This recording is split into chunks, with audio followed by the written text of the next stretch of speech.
Welcome back to the Alternate History Channel, the place where we dissect, unravel, and reimagine the critical junctures of our past. Today, we're diving into a particularly spellbinding topic, the Library of Alexandria. Often hailed as the epitome of lost knowledge and opportunity, the library has captured imaginations for centuries. But what if it never perished? What if those ancient scrolls and texts had survived the sands of time? We're about to venture into a reality where this fabled library continued to flourish, shaping civilizations in ways you might not expect. So go ahead, hit that like button, subscribe if you haven't already, and ring that notification bell to stay updated on all our latest explorations. Let the journey begin.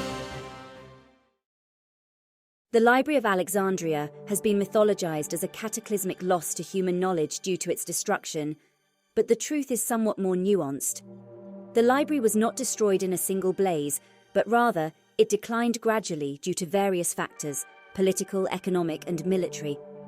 The Ptolemaic dynasty, founded by one of Alexander the Great's generals, Ptolemy I Soter, built the Library of Alexandria around 283 BCE as a testament to human knowledge and culture.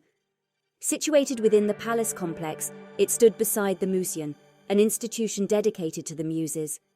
The library was part of a larger effort to establish Alexandria as the intellectual and cultural heart of the ancient world. Ptolemy II, Philadelphus, the son of Ptolemy I, expanded the library significantly and encouraged scholarly activities. He is said to have initiated the ambitious project of cataloguing all the world's knowledge, a mission undertaken by the head librarian Callimachus. His famous Pinakes was an early attempt to create a bibliographic survey, a form of proto-encyclopedia, if you will. The library was not just a repository of scrolls, but also a scholarly institution where intellectuals like Euclid and Archimedes studied and taught. Over the years, the library amassed texts in every field of human endeavor. It even had a sister library at the Serapeum, which was created to accommodate the growing collection. As years turned into centuries, the library faced several calamities. Partial destruction came at various times, first due to Julius Caesar's siege of Alexandria in 48 BCE, followed by purges under the later Ptolemies and the Roman emperors, as well as acts by Christian patriarchs and later Muslim rulers. These events led to the gradual decay of this intellectual powerhouse. In our alternate scenario, the Library of Alexandria avoids this piecemeal destruction. Instead, it continues to flourish as a monumental beacon of learning and culture. In this alternate timeline, the numerous scrolls and documents that were lost in our reality are instead kept in good condition, continually reproduced and distributed. With the library avoiding the calamities that befell it, it becomes the primary center of learning throughout the ancient world and the medieval period, surpassing even the Academy of Athens and later centers of learning in the Islamic Golden Age. Philosophers, scientists, and scholars from different civilizations, Greeks, Romans, Persians, and Indians to name a few, would be attracted to Alexandria.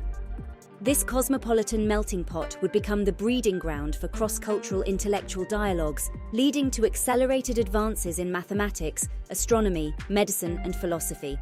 For example, Ptolemy's Almagest would sit side by side with Indian astronomical texts, and scholars would have the opportunity to critique and build upon both. The Byzantine Empire, heavily influenced by this unbroken tradition of Alexandrian scholarship, would likely be a far more formidable intellectual and military power. Its relations with the Islamic caliphates to the east would be driven not just by commerce and conflict, but by academic dialogue. Interfaith discussions could even mitigate some of the tensions between Christianity and Islam, as theologians engage with one another's texts readily available in the library. The literary works of antiquity, including plays, epic poems, and treatises, would be disseminated more broadly and influence cultures far and wide. Works that we consider lost in our timeline would be classics, read and taught throughout the educated world. In this rich scholarly atmosphere, the process of documenting history would also evolve. The vast catalogue of primary source material would make the library a historian's dream, providing a more nuanced and comprehensive understanding of ancient civilizations. We would see perhaps early codifications of historical research methodologies, changing the way we approach and record history itself. By the time we reach the Renaissance, the preservation of ancient knowledge would give European scholars a running start, potentially leading to scientific discoveries and technological advancements happening earlier than they did in our timeline. Imagine Galileo having access to more advanced astronomical models, or Da Vinci building upon anatomical texts that go beyond even his remarkable insights. The effects on religion would be significant as well. The extensive religious texts and interpretations stored in the library would offer deeper insights into the evolution of religious thought. This might affect the course of religious schisms, reformations, and the rise of new religious movements. And what of political thought? The preserved works of Plato, Aristotle, and other great thinkers would likely foster more elaborate discussions on governance and civil society. Coupled with advanced scientific reasoning, the Enlightenment could take on an even more rationalist and secular character, influencing the American and French revolutions and shaping the concept of democracy and human rights. Furthermore, the canon of Western literature would be expanded significantly, including plays, stories, and epics that have been lost to time in our world. This greater repository of storytelling could enrich our understanding of human psychology and social dynamics, influencing everything from entertainment to the field of psychology itself. In science, the foundational theories of physics, biology, and chemistry would benefit from the accumulation of knowledge across generations. It's not far-fetched to imagine earlier breakthroughs in medical sciences leading to higher life expectancy much sooner. In a world where the Library of Alexandria exists, it wouldn't just be a building or a collection of scrolls. It would be a symbol, a beacon attracting the world's brightest minds, and a catalyst for humanity's quest for understanding. This alternate timeline shows a more interconnected, perhaps more enlightened world, one that recognized early on the incalculable value of preserving knowledge for the betterment of all. And there we have it, a journey through a world where the Library of Alexandria was not lost to the annals of history, but instead continued to be a beacon of knowledge and cultural exchange.